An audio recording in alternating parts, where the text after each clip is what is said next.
vamos a hablar sobre el virus sincicial respiratorio, características y grupos de riesgo en este seminario avanzado de infecciones respiratorias 360, COVID, influenza y virus sincicial respiratorio. Les voy a compartir mi presentación.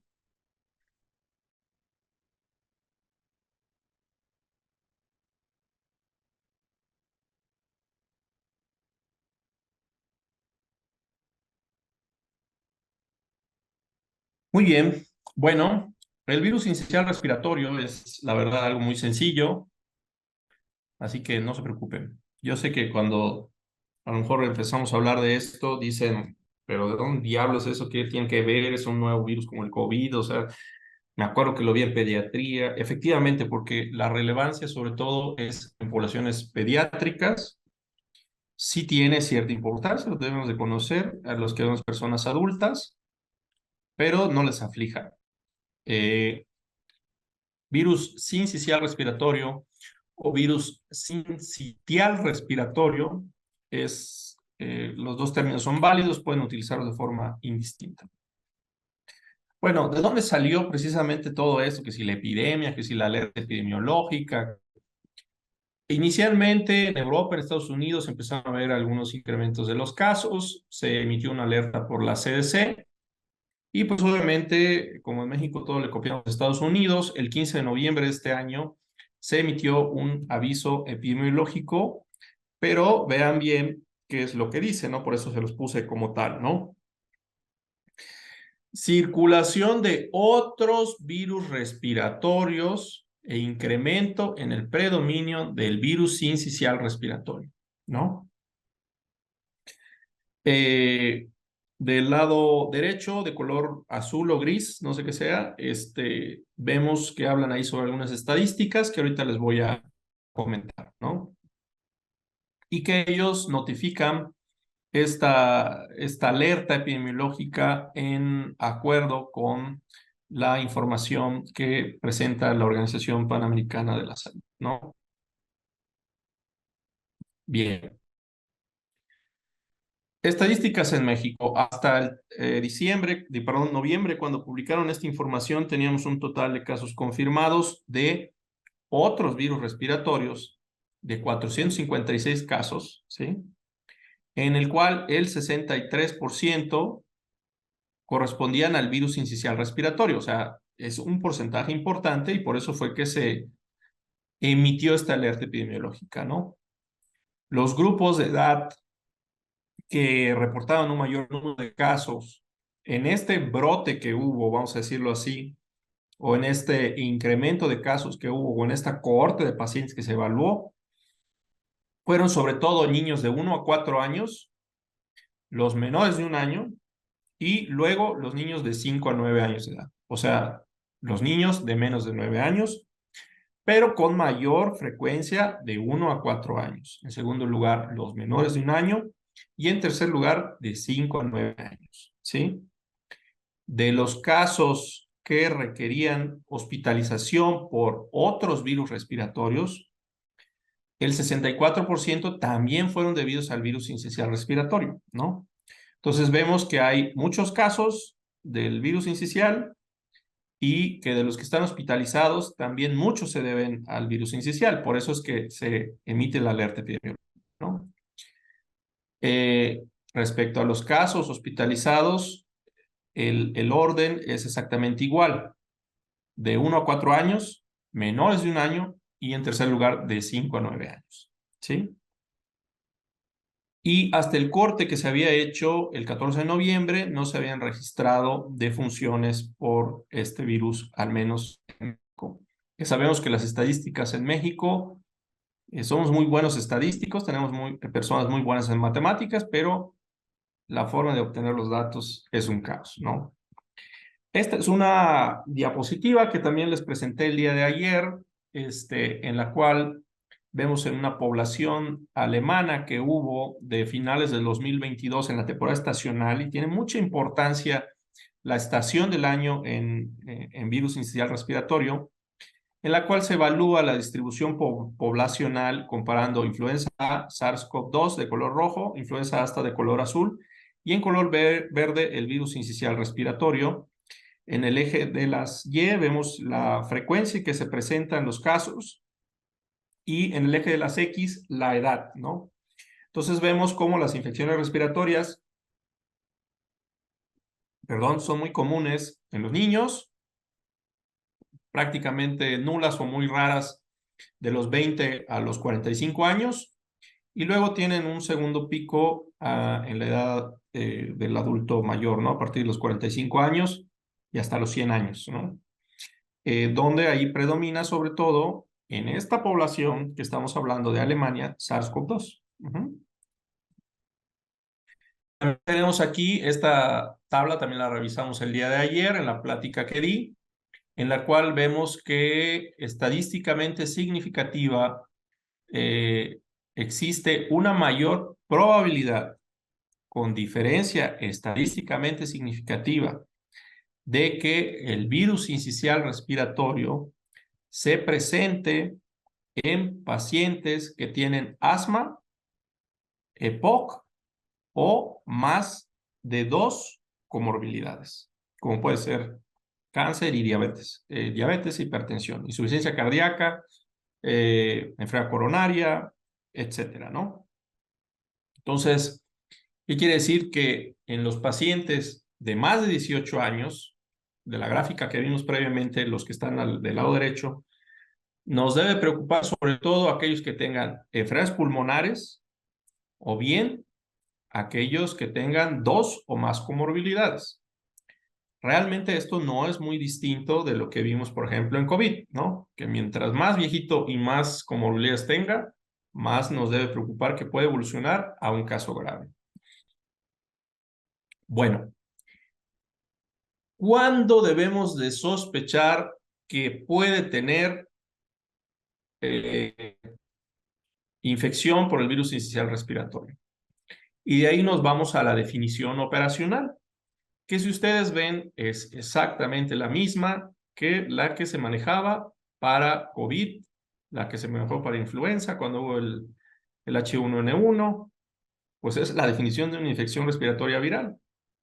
Toda aquella persona de cualquier edad que en los últimos 5 días ambulatorios o en los últimos 7 días para casos hospitalizados haya presentado al menos uno de los siguientes signos y síntomas. Y que ay, perdón, creo que me salté a la otra. Tos, fiebre o cefalea, ¿no? De esos 3, uno, y al menos uno de los otros, que son los menores, por decirlo así: disnea, mialgias, artralgias, dolor de garganta, escalofríos, dolor de tórax, rinorrea, polipnea, anosmia, que este es como nuevo, lo metieron, disgeusia, conjuntivitis, y en menores de 5 años la irritabilidad puede sustituir a la cefalea, ¿no? Entonces, ¿por qué es que la definición, pero si es la misma que la COVID? Pues sí, realmente no hay forma de que por los síntomas nosotros podamos saber la etiología. También ayer platicábamos que el abordaje más aceptado es un abordaje o un diagnóstico guiado por pruebas múltiples, guiado por los síndromes, ¿no? Pero no podemos con la pura clínica ya decir, no, esto es un estafilococo aureus.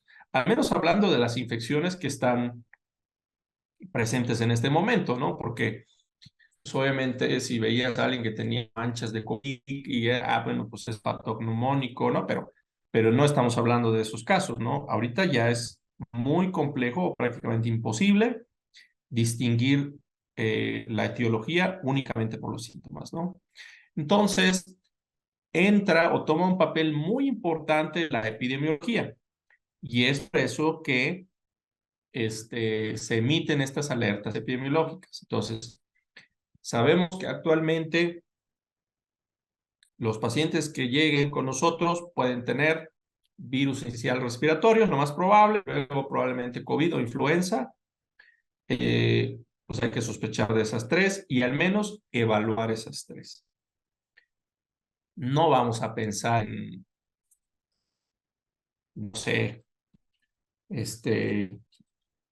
tosferina, ¿no? ¿Por qué? Porque epidemiológicamente no es lo probable, ¿sí? Bueno, caso confirmado por laboratorio, persona que cumpla con la definición operacional de caso sospechoso y que cuente con diagnóstico confirmado por laboratorio mediante la prueba de PCR en tiempo real y aparte que sea una prueba que está autorizada o un laboratorio que está autorizado por la Red Nacional de Laboratorios de Salud Pública, no cualquier laboratorio. Caso descartado, todo caso sospechoso en el cual las pruebas de PCR en tiempo real son negativas. Y esto, pues, aunque sabemos que todas las pruebas diagnósticas tienen una sensibilidad y especificidad y que ninguna prueba es perfecta, esta es la definición epidemiológica. Entonces, si tú lo ves y tú juras que tiene COVID o que tiene virus sincitial respiratorio porque tuvo el primo, tuvo el tío, todos tuvieron y el niño también le dio, pero hiciste la PCR en tiempo real y salió negativo para la Secretaría de Salud o para el reporte epidemiológico, es un caso descartado, ¿sí? Eso también hay que tenerlo en cuenta, ¿no? Pues una cosa es el cuadro clínico y otra cosa es la definición operacional. Transmisión del virus sincitial respiratorio. No les voy a contar nada nuevo, ¿no? No estamos descubriendo el hilo negro, es exactamente igual, la misma cantaleta que tuvimos durante COVID. Vemos aquí que en las superficies no porosas puede estar más de 6 horas, en las superficies porosas más de 2 horas, en la piel más de 30 minutos, en los guantes más de 5 horas y sobre todo que la principal vía de transmisión son las gotitas de fluch o bien los aerosoles que se generan en la vía respiratoria. Es la principal vía de transmisión, ¿no? Ya si se quedó puesto en la perilla de la puerta y todo eso, realmente no tiene un papel importante, como decíamos también de COVID, al momento de la transmisión. Entonces, que no les preocupe esto. ¿Cuál es el curso clínico? Desde el que se expone o que nos llega el virus al aparato respiratorio hasta que nos curamos, puede tardar entre 7 y 14 días. El periodo de incubación puede tardar entre 4 y 7 días y la convalecencia de 7 a 14 días, ¿no? Esos son los promedios, ¿no? Y más o menos entre el día 7 y el 14, pues es cuando se presentan los síntomas más importantes o la gravedad, ¿no? Entonces, si alguien viene y nos dice, es que tiene 3 semanas que me hicieron una prueba rápida de virus sincitial respiratorio y salió positiva y ahorita seguramente ya tengo la neumonía por virus sincitial respiratorio, no, no es lo más probable, ¿eh? Bueno, estos son los cuadros clínicos, ¿sí? Son dos cuadritos. Del lado izquierdo podemos ver las manifestaciones clínicas más comunes en los niños y del lado derecho podemos ver las manifestaciones clínicas más comunes en los adultos y en los adultos, las personas de la tercera edad y en los inmunocomprometidos, ¿no?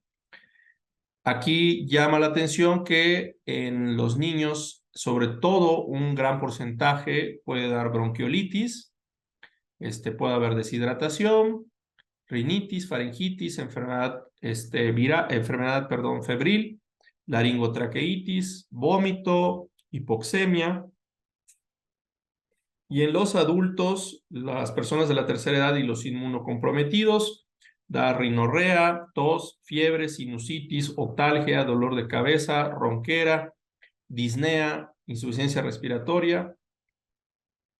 Prácticamente es lo mismo, ¿no?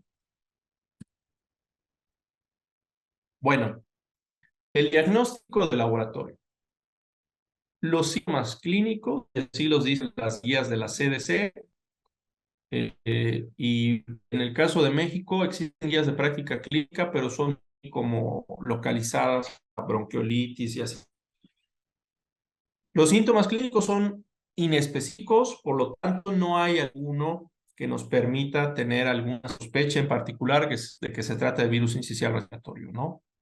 Por eso es que toma importancia la definición operacional, que prácticamente es cualquier persona que tenga gripe puede tener virus sincicial respiratorio, ¿no?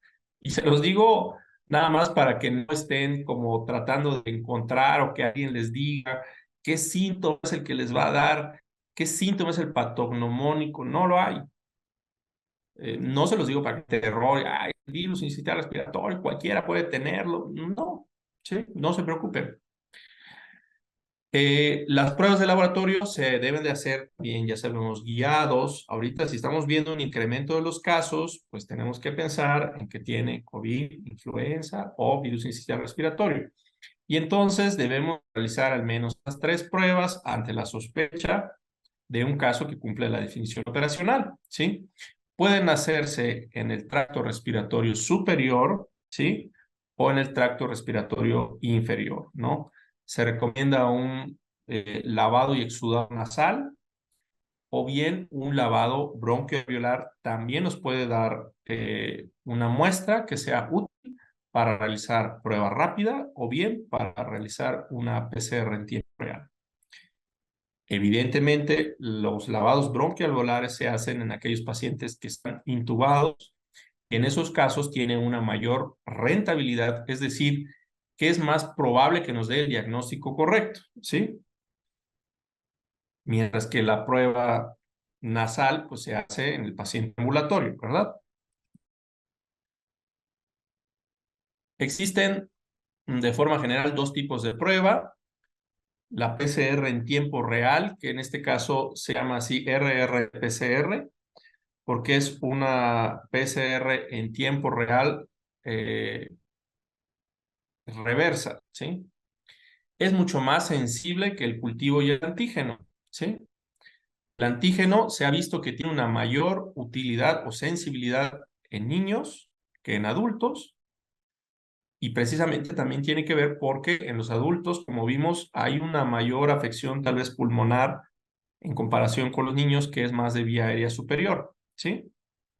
Y otros métodos como son el cultivo viral, que es como el estándar, ¿sí? La serología, que únicamente tiene utilidad en la vigilancia epidemiológica y en la investigación. Y también existen algunas pruebas que nos pueden dar, ay, perdón, me comí una letra, los subtipos A y B, pero esto no tiene ninguna relevancia clínica. Entonces, no se desgasten en buscar la PCR que les diga si es A o B, no tiene ninguna importancia. ¿Cuáles son las recomendaciones de vigilancia epidemiológica en México? Es decir, ¿qué casos son los que nosotros tenemos la obligación de reportar? Y eso también está en el comunicado del 13 de noviembre. El 100% de los pacientes que mueran por neumonía tenemos que saber qué es y si ya tenía diagnóstico de infección por el virus sincicial respiratorio, tengo que reportarlo. 100% de las hospitalizaciones, si un paciente se hospitaliza y tiene este virus, pues hay que reportarlo. Y el 10% de los casos leves o ambulatorios. De cada 100 pacientes que vayan llegando, yo digo, bueno, este es 1, 2, 3, 4, 5, el 10, le tomo una muestra. Luego otra vez 1, 2, 3, 4, 5, 6, el 10, le debo de tomar una muestra, ¿no? Sabemos que es complejo porque también no depende tal vez de uno, sobre todo los que ejercemos en medio privado, sino la disponibilidad de los recursos y a nivel público, pues depende de los lineamientos que den las autoridades, ¿no? Bien, las complicaciones más comunes de la mayor que está arriba a la menos probable, tenemos infiltrados pulmonares o afección pulmonar y atelectasias, ¿sí? Sobre todo por la inflamación y la obstrucción bronquial. Atelectasia, recordemos que es cuando se obstruye el paso de aire y entonces la sangre absorbe todo el gas que está contenido en ese espacio respiratorio y se colapsa el espacio alveolar y entonces queda como pegado y se ve un síndrome clínico de atelectasia, ¿no? Eso es muy común que ocurra. Otitis media, ya vimos que sobre todo en los adultos. Hepatitis asociada, sobre todo si le estamos dando los kilos de paracetamol, ¿verdad? Hiperinsuflación, falla respiratoria, alteraciones electrolíticos, apneas, sobre todo importantes en los neonatos, neumonía bacteriana asociada, sí ocurre con mucha frecuencia, anemia, sepsis, meningitis, también común en los niños, encefalopatía generalizada y esotropa, ¿no? ¿Cómo lo vamos a saber? Pues les digo, sobre todo en aquellos pacientes que requieren hospitalización, tenemos que tenerlo en cuenta de que alguna de estas puede ocurrir. El tratamiento, la parte fundamental más importante, pues es la que todos tenemos a la mano, hidratación oral o intravenosa, dependiendo de la severidad del caso, oxígeno suplementario y, por supuesto, solamente si el paciente lo requiere, ¿no? En el contexto clínico de cada uno. Y esto aplica tanto para niños como para adultos. No es distinto. Tratamiento. El tratamiento más importante, y vuelvo a repetir, es el básico. Si tiene fiebre y tiene menos de 5 años, le dan su antipirético, el que ustedes quieran, para que no vaya a convulsionar, pero no urge que ustedes le den un antiviral o que busquen los anticuerpos monoclonales o que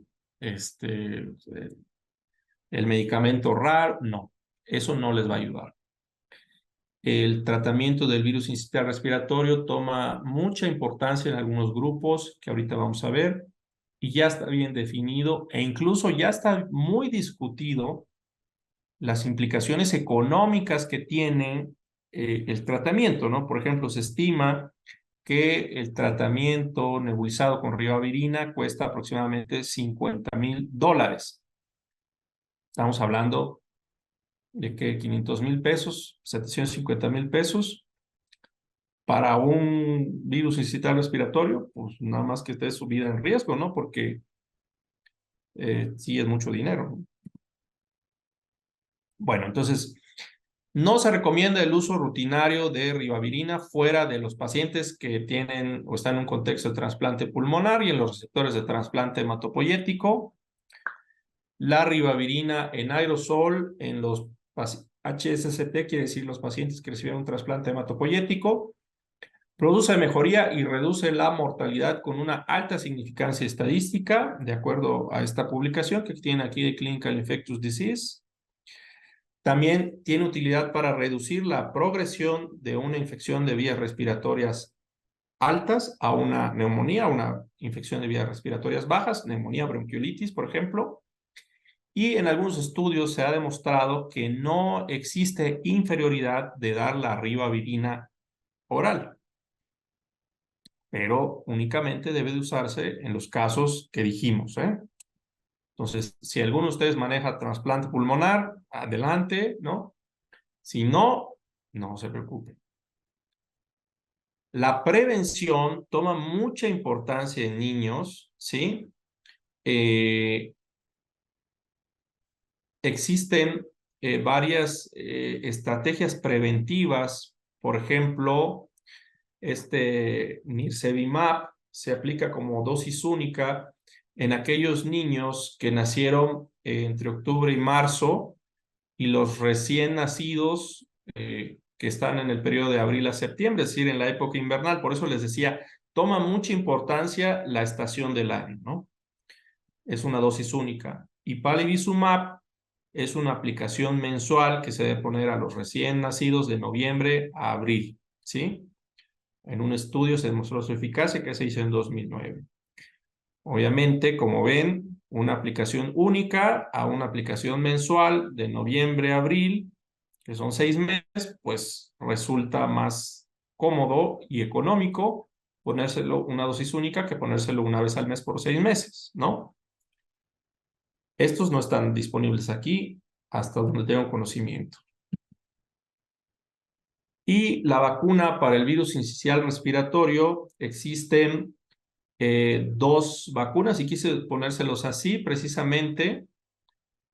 Arexvy de GSK cuyas autorizaciones apenas se otorgaron en 2023. No hay en México. Y la vacuna de Pfizer, que se llama Brisbo, es la única que puede utilizarse o que tiene autorización para utilizarse en la etapa gestacional, o sea, durante el embarazo, para proteger al niño que va a nacer en octubre, ¿no? Perdón, de noviembre a abril. Y existe también un anticuerpo preventivo que puede usarse en algunos contextos clínicos, ¿no? Yo creo que esto, aunque es importante que tengan la información, está fuera totalmente de la realidad que hoy vivimos, ¿no? Pues bueno, esa es la información más reciente que se tiene sobre estas dos enfermedades. Pues a lo mejor esperaban ustedes mucho más sobre virus sincicial respiratorio. La verdad es que yo les diría que no se preocupen tanto, que no hay realmente mucho que hacer y que lo más importante es lo que ya saben. O sea, si ustedes tienen una persona que tiene virus sincicial respiratorio, lo van a tratar exactamente como cualquier gripe. Tienen que saber cuáles son los que tienen mayor probabilidad de complicarse para cuidarlos más y en el momento que puedan desarrollar una complicación, enviarlos a un hospital para darles de manera fundamental manejo de soporte. Existen muchísimas herramientas preventivas y todo, pero sabemos que pues aquí en México es una limitante el vivir aquí. Si las vacunas de COVID, de Pfizer y Moderna apenas nos dieron autorización, apenas las vamos a empezar a tener. Bueno, ya las hay aquí en México y de hecho, por ejemplo, en algunos hospitales del Grupo Ángeles ya se van a empezar a aplicar. Pero vean cuánto tiempo tardó, ¿no? Entonces, y porque fue un tema mediático en el cual hubieron muchos compañeros médicos que abogaron porque se dieran estas autorizaciones, ¿no? Y no quiero entrar ya en temas políticos o macroeconómicos, pero sabemos que precisamente por las características que tiene nuestro país y nuestro sistema de salud, no podemos disponer de lo mismo que se tiene en Estados Unidos, aunque esté cerquita. ¿Sí? Los escucho, todas las preguntas que tengan, y pues muchas gracias por su tiempo, muchas gracias por haberme escuchado. A ver, ¿cuál sería el periodo a ver, ¿sí? ¿Cuál sería el periodo de transmisión del virus incisional respiratorio? Más o menos de 7 días, o sea, de que ya se manifiestan los síntomas a que se resuelve, ese es el periodo en el que podemos transmitir el virus, ¿no? El uso de anticolinérgicos, pregunta el doctor Jorge Feliciano Díaz, o antihistamínicos tiene contraindicaciones por efecto secundario alguno cuando se utiliza como sintomático tan practicada automedicadas. No entendí esa parte, pero no hay una contraindicación. Recordemos que aquí también tenemos un gran problema, en México tenemos un gran problema regulatorio, que es que realmente los medicamentos, por ejemplo, la metformina es un fármaco fracción 4 del artículo 226 de la Ley General de Salud, que eso implica que solo debería venderse con receta médica. Díganme a quién le han negado una metformina cuando va a la farmacia. A nadie, ¿verdad? Entonces, igual, este tipo de medicamentos deberían de venderse bajo receta médica, pero no es así. Se le vende a cualquiera. Entonces, pues sí, la automedicación es mala, sí puede generarle problemas a algunos pacientes. En el caso de este tipo de infecciones, por ejemplo, si favorece la sequedad de las secreciones, puede favorecer también el desarrollo de atelectasias. Yo no lo recomendaría de primera instancia, pero no existe una contraindicación absoluta, ¿eh? Entonces aquí depende el juicio clínico de cada quien, o sea, si ustedes quieren nebulizarlo, con bromuro de tiotropio o con bromuro de ipatropio. No hay una contraindicación como tal, ¿no? Doctor, si no es mucha molestia, su email, por favor, sí, es dr.acuna, aquí lo voy a escribir, @iiss.com. Si no, creo que ahí en las redes sociales está, eh, también me pueden contactar a través de las redes sociales que tenemos aquí ahorita en pantalla, ¿no? ¿Cuáles son las indicaciones para indicar oxígeno en cuanto a hemoglobina, hematócrito y oxigenación? Bien, no hay una indicación general para infecciones respiratorias. La indicación para iniciar oxígeno es con una saturación periférica menor de 88, ¿sí? Ahí podemos considerar usar oxígeno suplementario o menos de 90 si el paciente tiene datos de distrés respiratorio, ¿no? Eh, en cuanto a hemoglobina y oxigenación, sobre todo, la cuestión de la hemoglobina toma relevancia en aquellos pacientes que tienen una situación de hipoxemia crónica y esto está definido en dos guías y tienen una ligera variación. Una es la mexicana, que es la guía clínica para el uso de la sangre, en la cual nos dice que las personas que tienen una condición de hipoxemia, como es EPOC, angina, insuficiencia cardíaca, cardiopatía isquémica crónica, ahí debemos de tratar de mantener la hemoglobina hasta 10, ¿sí? O sea, entre 7 y 9. Y las guías se llama AAB, la Asociación Americana de Bancos de Sangre, nos maneja un rango un poquito más, menos, pues sí, más restrictivo, hasta 9. Entonces ahí, si tiene una situación considerada de hipoxemia, como EPOC, insuficiencia cardíaca, isquémica, etcétera, podemos considerar transfundir al paciente.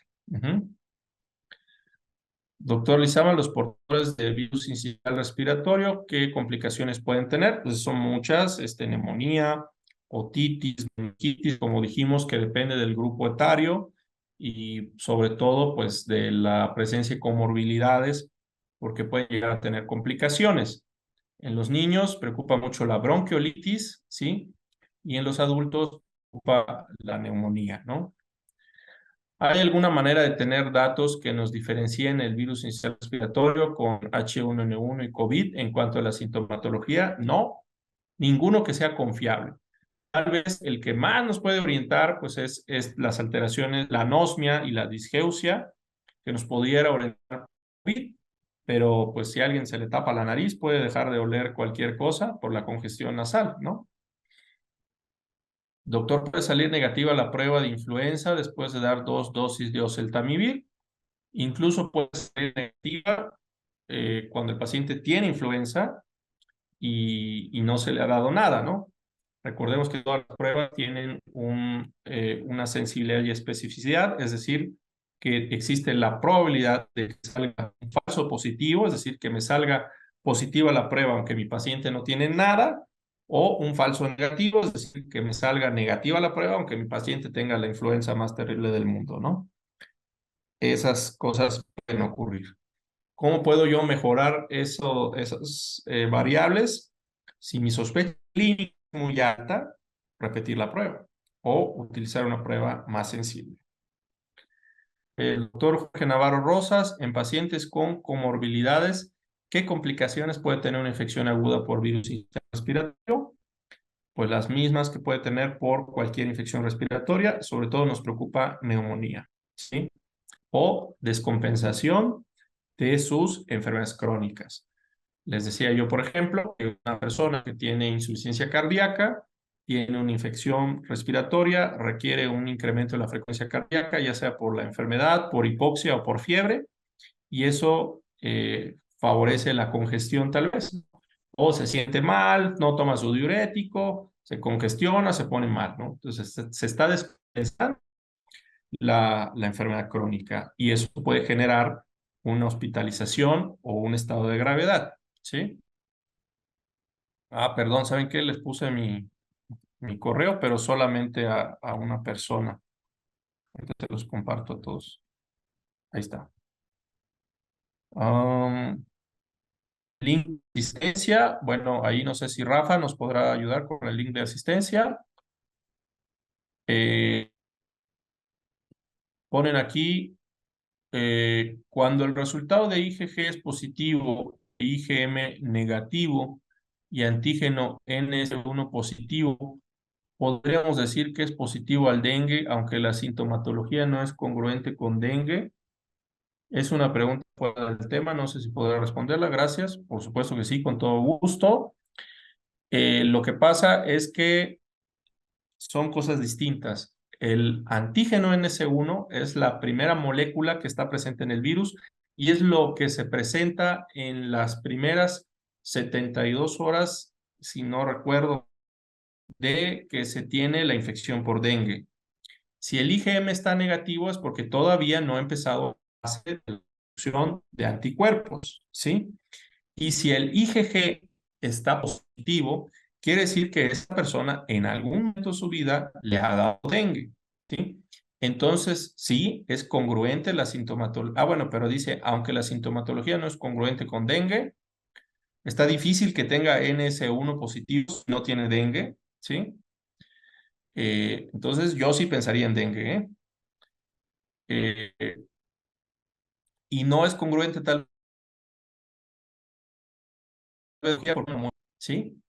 Entonces, aquí lo que yo consideraría es en una semana o si esperar que el paciente tenga fiebre y después de la fase febril repetir no solamente la serología IgG e IgM, sino hacer una biometría hemática. ¿Por qué? Porque si ya se tiene la IgG, es muy probable que esa persona ya haya tenido dengue. Y recordemos que existen 4 variantes o 4 serotipos del virus del dengue y es altamente probable que nos dé dengue hemorrágico cuando ya hemos tenido alguna de las infecciones. La primera nos da asintomática, puede ser, y las otras 3 que nos vaya a dar es probable que nos dé hemorrágico, ¿no? Entonces, aguas ahí, ¿no? No porque tenga IgM negativo, descarte totalmente y pudiera ser que los síntomas aún están por iniciar. Doctora Inés Mosqueda, mucho gusto, doctora. Bueno, pues nuevamente les agradezco a todos la atención y el interés que yo veo a través de sus preguntas y su asistencia. Les felicito por ese ímpetu, por estar actualizado. Créanme que también yo hice un gran esfuerzo por recopilar la información más reciente disponible y que, bueno, trato todos los días de hacer un esfuerzo por leer y adquirir más conocimiento, sobre todo para poder transmitirlo a cada uno de ustedes. Les doy mi correo para que ante cualquier cosa, pues me escriban y en la medida de lo posible trataré de responderles, como siempre, con la mayor evidencia posible para que no quede algo de que yo creo, ¿sí? Sino más bien es algo, es una recomendación que tiene una validez a través del método científico. Pues muchas gracias y muy buenas noches a todos.